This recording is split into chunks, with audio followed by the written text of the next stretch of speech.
friends, we're here to teach you how to make a pancake. First step is to wash your hands. The next step is to get ready all your items.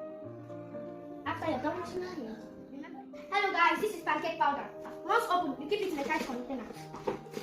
This is milk, egg, honey, syrup. This is the bowl we will mix all the ingredients.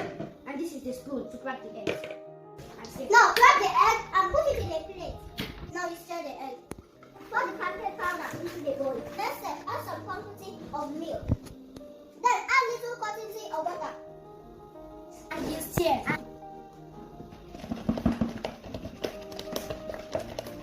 Next step is to add honey. And stir.